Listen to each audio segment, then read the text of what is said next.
Praise the lord. Good morning. ఈ దిన దేవుని వాగ్దానము ప్రియ సహోదరి సహోదరుడ, గలతీయులకు రాసిన పత్రిక 5వ అధ్యాయము 16వ వచనము, ఆత్మానుసారముగా నడుచుకొనుడి. అవును ప్రియ సహోదరి సహోదరుడా, ఇంతవరకును నీవు ఒక క్రైస్తవుడిగా, ఒక క్రైస్తవురాలుగా, లేక ఒక దేవుని బిడ్డగా ఉంటూ దేవుని వెంబడిస్తూ శరీరానుసారముగా జీవిస్తున్నావేమో, శరీరాచరణను నెరవేర్చుకునేందుకు ప్రయాసపడుతున్నావేమో. అవును, అందుకే ఇంతవరకు నీవు ఆత్మానుసారంగా బలపడలేకపోతున్నావేమో. అయితే పరిశుద్ధాత్మ దేవుడు నీతో స్పష్టముగా మాట్లాడుతున్నారు.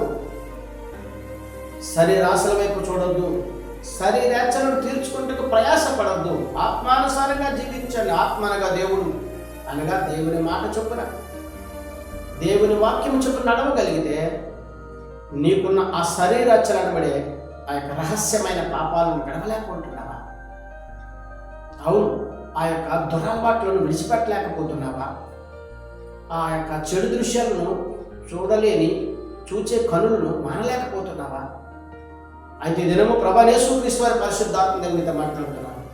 నీవెంతవరకు శరీరానుసారముగా నడిచావు, ఎప్పటి నా వాక్యమును, నా వాగ్దానం వింటున్నావు కనుక ఆత్మానుసారం నడవడం అలవాటు చేసుకో.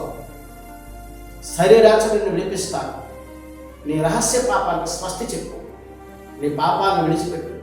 శరీరానుసారమైన జీవితం, లోకానుసారమైన జీవితం దేవునికి విరోధము కదా.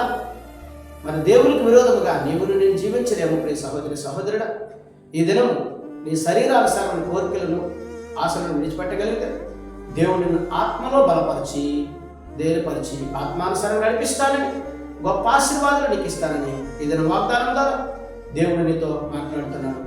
ప్రియ సహోదరి సహోదరుడా, ఆమేన్. ప్రార్థన చేద్దాం.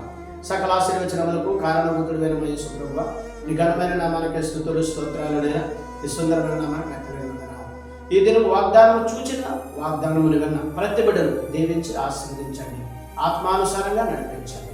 యేసుక్రీస్తు మహిమాత్మమైన శక్తివంతమైన పరిశుద్ధమైన నామంలో అడిగి వేడుకొంచున్నాను పరమ తండ్రి. ఆమేన్. Praise the lord. God bless you.